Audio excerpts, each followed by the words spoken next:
নবনীতার গান গল্প চ্যানেলের সকল বন্ধুদের স্বাগত জানাই।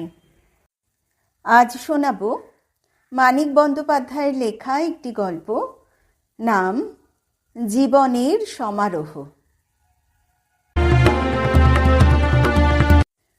সমীর আজকাল কি খায়, কতটুকু খায়, কিভাবে খায়, নিজের চোখে দেখে তবে আজ সে বাড়ি ফিরবে।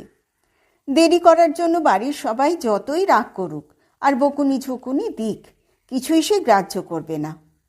উমাদের বাড়িতে সে যখন খুশি যতবার খুশি যাক, তাতে কারো আপত্তি নেই। একলা একলা যাওয়াটাও কেউ দোষের মনে করে না, একমাত্র মুকুল আর বিধবা ছোট পিসি গঙ্গা ছাড়া। কিন্তু শর্ত হলো সে যেন সময় মতো যায় এবং সময় মতো ফিরে আসে। বাড়িতে কাজকর্ম আছে, নানা রকম ঝঞ্ঝাট আছে। ঘনিষ্ঠ আত্মীয়ের বাড়ির মতো হলেও সেখানে যখন খুশি বেড়াতে গিয়ে যতক্ষণ খুশি আড্ডা মেরে এলে চলবে কেন? একালের হিসাবেও বিয়ের বয়স ঘনিয়ে এসেছে। দায় দায়িত্ব, কাজকর্ম তাকে জানতে হবে, বুঝতে হবে, শিখতে হবে। সুমতি এসব নিয়ম, এসব রীতি নির্বিবাদে মেনে চলে। অনর্থক ঝগড়া করে লাভ কি? আজ তার মাথা বিগড়ে গেছে। সমীরের মুখ থেকে শোনা প্রেমের স্বাধীনতার ব্যাপারটা তলিয়ে বোঝবার সাধ্য তার নেই। নিজের মনের মতো করে ঢেলে নিয়ে সেজে নিয়ে যেটুকু বুঝতে পারবে সেটুকু মেনে নেবার চেষ্টা করতে গেলেই গণ্ডগোলের সীমা পরিসীমা থাকবে না। সমীরকে সে কি ভালোবাসে? সুমতির তা জানা নেই। ওর জন্য কেন তার এত চিন্তা, ভাবনা, মায়া, মমতা জেগেছে তাও সুমতি জানে না। রান্না নিয়ে ব্যতিব্যস্ত উমার মার সঙ্গে ছাড়া ছাড়া ভাষাভাবে দু চারটে কথা বলে। কি পরিমাণ তেল মশলা দিয়ে আলু কুমড়ো তরকারিটা রান্না করা হচ্ছে সেটা ভালোভাবে নজর করে দেখে। মাছ ডিম সমীর খাবে না, এই তরকারিও সে খাবে কিনা কে জানে। রান্না নিয়ে ব্যতিব্যস্ত উমার মা ছাড়া ছাড়াভাবে কথা বলে। এক হাতে খুন্তি দিয়ে তরকারিটা নাড়ে, অন্য হাতে পাখা নেড়ে উনারের আঁচ বাড়াবার চেষ্টা চালিয়ে যায়। মুখ ফিরিয়ে তাকাবার সময় বা উপায় তার নেই। তার সব কথাই হয় ছোট ছোট আলগা জিজ্ঞাসা সুমতি এবং তার বাড়ির মানুষদের সম্পর্কে। সুমিষ্ট স্নেহভরা কণ্ঠস্বর। সুমতি যে নিজে থেকে বাড়ি বয়ে এসে তার রোগা তোতলা ছেলেটার প্রতি দরদ ভাব বজায় রেখেছে, তার সঙ্গে কথা বলার জন্য রান্নাঘরে এসে বসেছে, এজন্য উমার মার আনন্দ আর কৃতজ্ঞতার যেন অন্ত নেই। তাকে নিয়ে কি আশা উমার মার মনে উঁকি ঝুঁকি দিয়ে যায়, আজকাল সুমতি সেটা টের পেয়েছে। প্রায় পঙ্গু ও অকর্মণ্য ছেলেটার জীবনের সঙ্গে যদি গেঁথে দেওয়া সম্ভব হয় এই মমতাময়ী মেয়েটির জীবন, উমার মা স্বস্তির নিঃশ্বাস ফেলতে পারে। একটি বউ নিয়ে ঘর করবে, নিজের এই সুখের হিসাবটাই শুধু তার নয়, ছেলেটাও তার মায়া মমতা আদর যত্ন পাবে। সে চোখ বুঝলে সমীরের দিকে কে তাকাবে ভেবে বোধহয় উমার মার রাত্রে ঘুমও হয় না। ওই ছেলের জন্য যেমন তেমন মেয়েও যে জুটবে না সেটা তো জানা কথাই। দরদের টানে সুমতি যদি রাজি হয়। মনে মনে হাসি পাওয়ার বদলে সুমতির প্রাণটা জ্বালা করে। সমীরের জন্য তার প্রাণের টান আছে শুধু এইটুকু জেনেই উমার মা এমন একটা অসম্ভব কল্পনাকে প্রশ্রয় দিয়ে এমন আশাও পোষণ করতে পারে। তার না হয় আপত্তি হবে না, কিন্তু সমীরের স্বাস্থ্য নেই, বিদ্যা নেই, কয়েকটা কথা স্বাভাবিকভাবে একটানা উচ্চারণ করার ক্ষমতাও নেই, রোজগার তো নেই। কয়েকটা বিড়ি টানা ছাড়া কোনো বিলাসিতা না থাকলেও এবং নিজে সাবান দিয়ে কেচে নিয়ে সস্তা জামা কাপড়ে চালিয়ে দিলেও নিজের খরচ চালিয়ে সে যে কিভাবে প্রতি মাসে সংসার খরচের জন্য ৩-৪ দফায় ১৫-২০টা টাকা মার হাতে তুলে দেয়, সেটা তো রীতিমতো রহস্যময় ব্যাপার। সে না হয় দরদের খাতিরে এসব কিছুই গ্রাহ্য করবে না, সারা জীবন দুঃখ কষ্ট সয়ে কাটাতে হবে জেনেও তোয়াক্কা করবে না, সমীরের গলায় বড়মাল্য দিতে রাজি হবে। কিন্তু উমার মা কি ভুলে গেছে সে ভাই বোন মাসি পিসিদের মস্ত একটা সংসারের অল্প বয়সী একটি মেয়ে মাত্র? কার হাতে তাকে সমর্পণ করা হবে সে বিষয়ে তার সম্মতি অসম্মতি আপত্তি নিরাপত্তির প্রশ্নই ওঠে না। সমীরের সঙ্গে তার বিয়ের কথা উঠলে সকলে হেসে উড়িয়ে দেবে না? ভাববে একটা তামাশা করা হচ্ছে। সমীর স্নান সেরে তার সম্বল ধুতিটি এবং শার্টটি গায়ে চড়িয়ে চুল আঁচড়ে রান্নাঘরে খেতে আসবার আগেই সুমতি তার জন্য পিঁড়ি পেতে তার নিজস্ব কাচের গেলাসে জল ভরে চীনামাটির প্লেট ছোট বাটিটা ধুয়ে সব ঠিকঠাক করে রাখে। সমীর এসেই একটু রাগতভাবে বলে, এসব করতে গেলে কেন? তোমায় না কতবার বলেছি আমার জন্য একটু বাড়তি খাটুনি তুমি খাটতে পারবে না। রেঁধে দিচ্ছ তাই ঢের। বারবার ঠেকে গিয়ে থেমে থেমে জড়িয়ে জড়িয়ে কত চেষ্টায় কত কষ্টেই সে কথাগুলি উচ্চারণ করে। ধৈর্য ধরে তার কথা শেষ পর্যন্ত শুনে উমার মা বলে, আমি নই রে, সুমতি করেছে। ও। সুমতির দিকে চেয়ে সমীর একটু হাসে। সমীর মাপা এক হাতা ডাল দিয়ে অল্প খানিকটা ভাত মেখে খেতে আরম্ভ করে খুব ধীরে ধীরে সুমতিকে জিজ্ঞাসা করে, তুমি কি করে জানলে খাওয়ার সময় এই 3টে ছাড়া বাড়তি বাসন নিই না? খেয়াল করে সুমতি আশ্চর্য হয়ে যায় যে কথাগুলি বলতে গিয়ে সমীর একবারও ঠেকে যায় না, একটুও তোতলায় না। বিস্ময় চেপে রেখে হেসে বলে, আহা, আমি যেন নতুন এলাম। তোমার বিষয় জানতে কিছু বাকি আছে?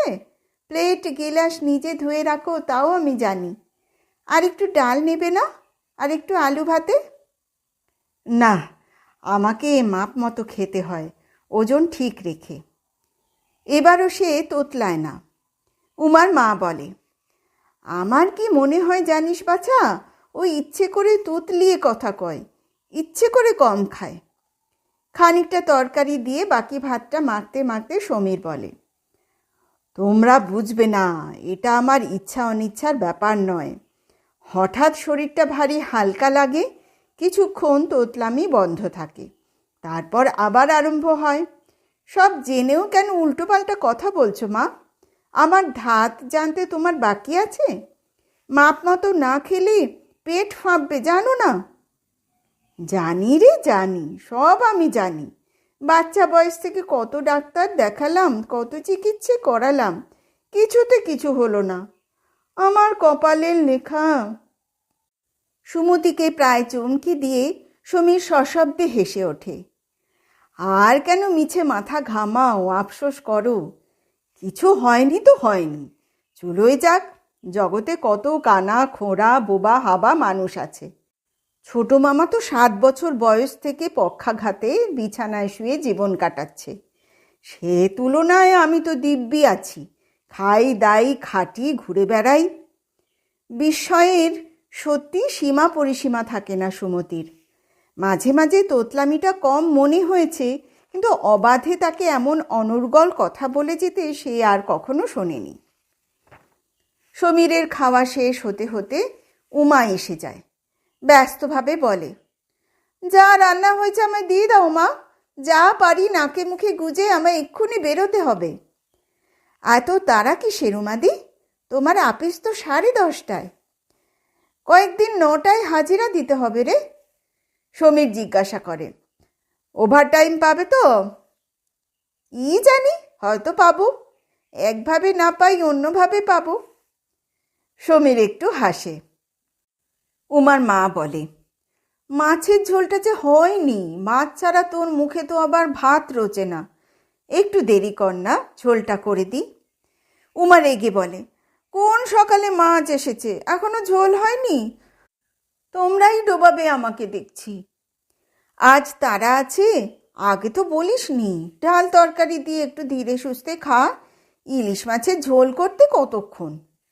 সুমতি যেন খুশিতে ফেটে পড়ে বলে, ইলিশ মাছ? ঝোল ভাত না খেয়ে নড়ব না মাসিমা, তোমাদের কম পড়লে পড়বে। প্রায় আদেশের সুরে সমীরকে বলে, উঠো না, গরম গরম মাছের ঝোল দিয়ে আরেক হাতা ভাত খেয়ে যাও, না খেলে কিন্তু ঝগড়াঝাটি ফাটাফাটি হয়ে যাবে, আর কোনো দিন আসবো না। আমি তো মাছ খাই না, আজ খেতে হবে। অম্বল হলে কে সামলাবে? আমি সামলাবো। সকলকে অবাক করে দিয়ে সমীর সত্য সত্যই মাছের ঝোল হবার প্রতীক্ষায় হাত গুটিয়ে বসে থাকে এবং ঝোল রান্না হলে বেশ খুশির সঙ্গেই বাড়তি মাছ ভাত পেটে চালান দেয়। সুমতি বলে, প্লেট গেলাস আমি ধুয়ে রাখবো খন। সমীর খাওয়া শেষ করে কথা না বলে আঁচাতে যায়। উমা বলে, কি মন্ত্রে ওকে তুই বশ করেছিস রে? সুমতি বলে, যে মন্ত্রে তেজি গোয়ারকে বশ করতে হয়। পাঁচির একটি ছেলে হয়েছিল বছরখানেক আগে, রোগা ক্যাংটা ছেলে, হাড় যেন শুধু চামড়া দিয়ে ঢাকা। জীবন্ত কঙ্কালের মতো ছেলেটার মা হবার পর থেকেই পাঁচির কিন্তু অদ্ভুত আশ্চর্য রকম পরিবর্তন ঘটেছে। শাশুড়ি ননদের নির্যাতনে আর কার্তিকের অবহেলায় প্রাণের জ্বালায় বিষ খেয়ে মরতে গিয়েছিল। এখন ওরকম নরম হয়ে থাকার বদলে তার যেন হয়েছে উল্টো ধাত, গরম ধাত। একলা কার্তিকের রোজগারে সংসার চালানো সত্যই অসম্ভব। তার নিজেরই এখন খাওয়া জোটে না যে খিদে মিটে বুকে একটু দুধও আসবে, বাচ্চাটা শুষে নিয়ে বাঁচবে। শিশু কি মায়ের শুকনো বুকের চামড়া চেটে মোটাসোটা হয়, না বেঁচে থাকতে পারে? পাঁচি তাই শাশুড়ি ননদদের ধমক দিয়ে ভয় দেখিয়ে ওদের উপর বাচ্চাটাকে দেখাশোনা করার দায় চাপিয়ে 3 বাড়িতে কাজ জোগাড় করে নিয়েছে। বাচ্চাটাকে বুকে আঁকড়ে রেখে ঘরে বসে থেকে লাভ তো নেই। শুকনো চামড়া হয়ে গেছে বুক, সারাদিন কেঁদে কোকিয়ে চেষ্টা করলেও 1 ফোঁটা পুষ্টি বেচারার জুটবে না। তার চেয়ে পয়সা দিয়ে কিনে আনা সস্তা দামের তৈরি খাদ্য চামচ চামচ খাক, হাড় চামড়া সার হয়ে দাঁড়ালেও প্রাণটা হয়তো টিকে যাবে। সকাল সন্ধ্যায় 3 বাড়িতে কাজ করে। 2 বাড়িতে সকাল বিকাল বাসন মাজা, ঘর নিকানো, উনান সাজানো, ঝিগিরির কাজ। এসব সেরে সন্ধ্যা নাগাদ আরেক বাড়িতে গিয়ে রাত্রিবেলায় রান্না করার কাজ। রাত্রের খাওয়াটা ও বাড়িতেই সে পায়, কিন্তু সকলকে খাইয়ে তবে তার ছুটি মিলত নিজের পেট ভরাবার, নিষ্কৃতি পাবার। সেটা তো সম্ভব নয়।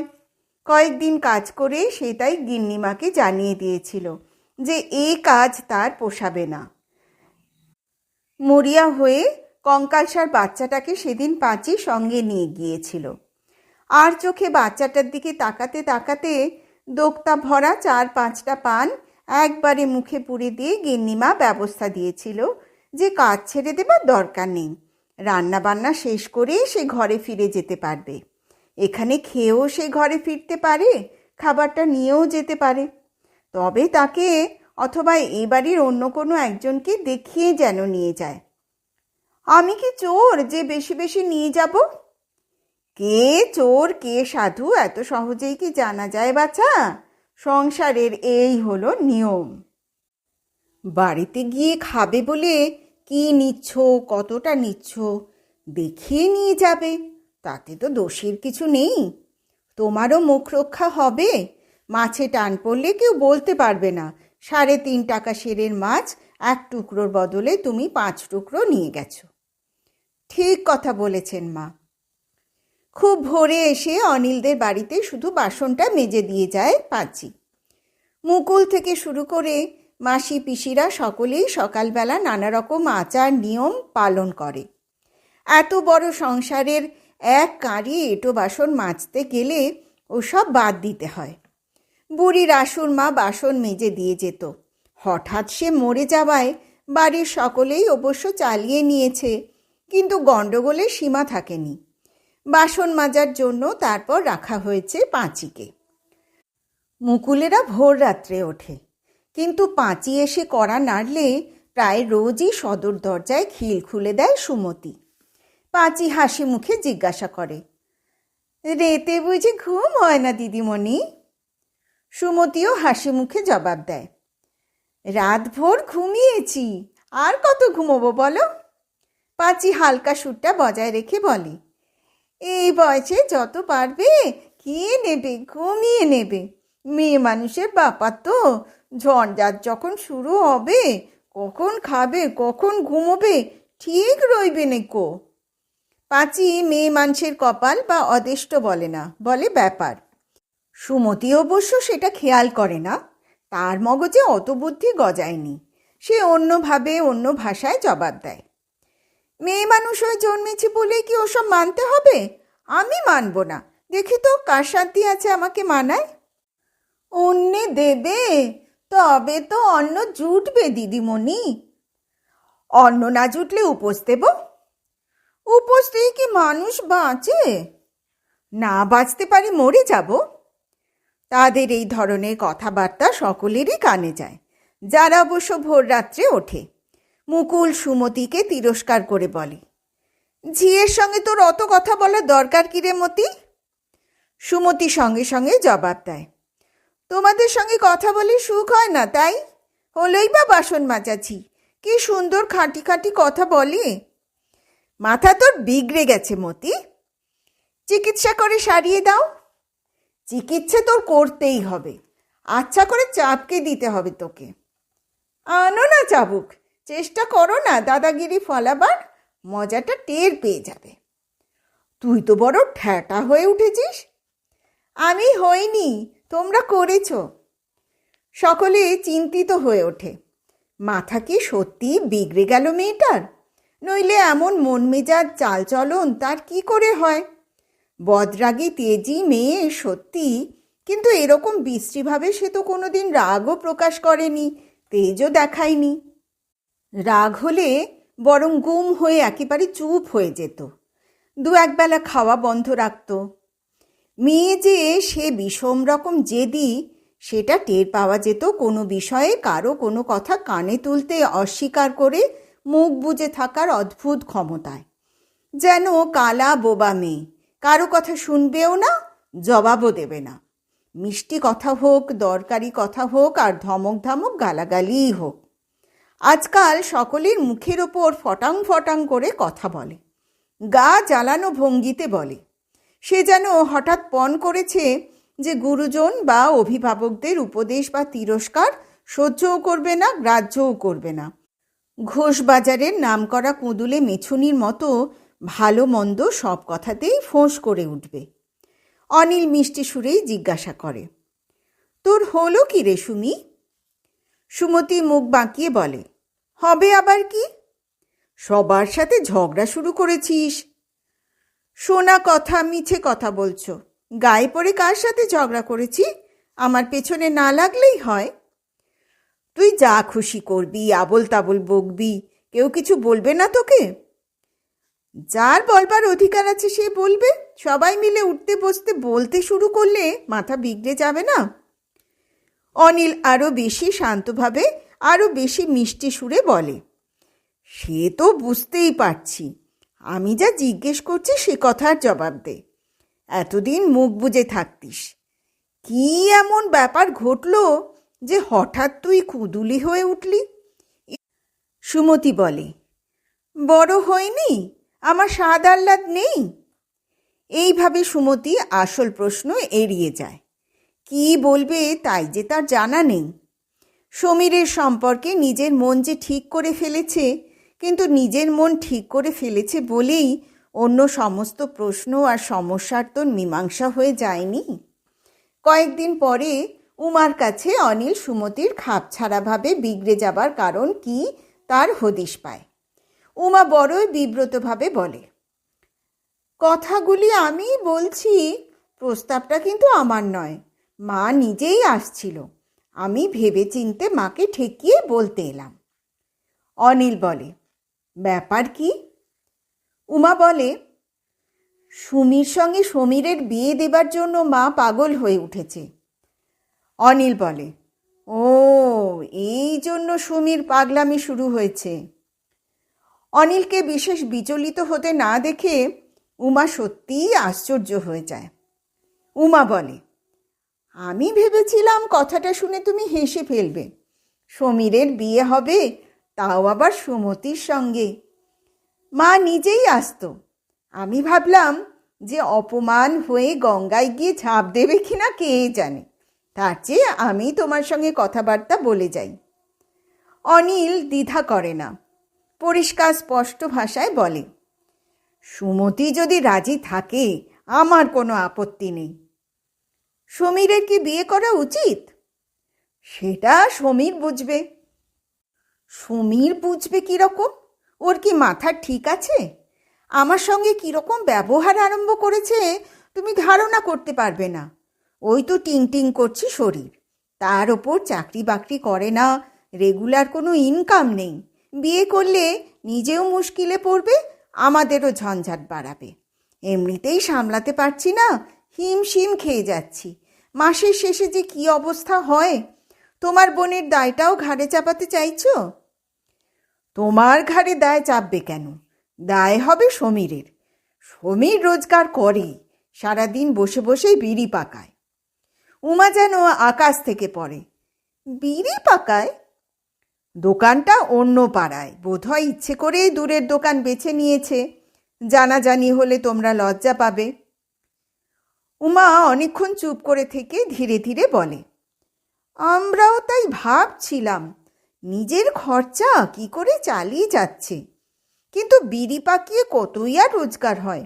বিয়ে করে চালাতে পারবে?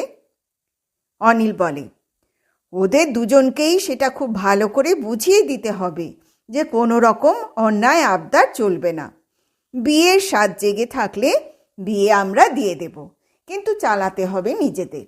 না পারলে বস্তিতে গিয়ে খোলার ঘরে থাকতে হবে। খবর শুনে পাঁচি বড়ই খুশি হয়। অনিলকে বলে, হ্যাঁ হ্যাঁ, দিয়ে দেন। মেয়ে যাকে মায়া করে তার সঙ্গে লটকে দেওয়াই ভালো। সুমতি মশলা বাটছিল।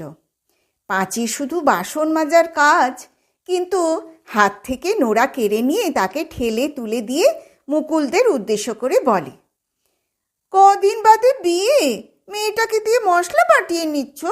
কেমন মানুষ গো তোমরা! শেষ হলো মানিক বন্দ্যোপাধ্যায়ের লেখা গল্প জীবনের সমারোহ।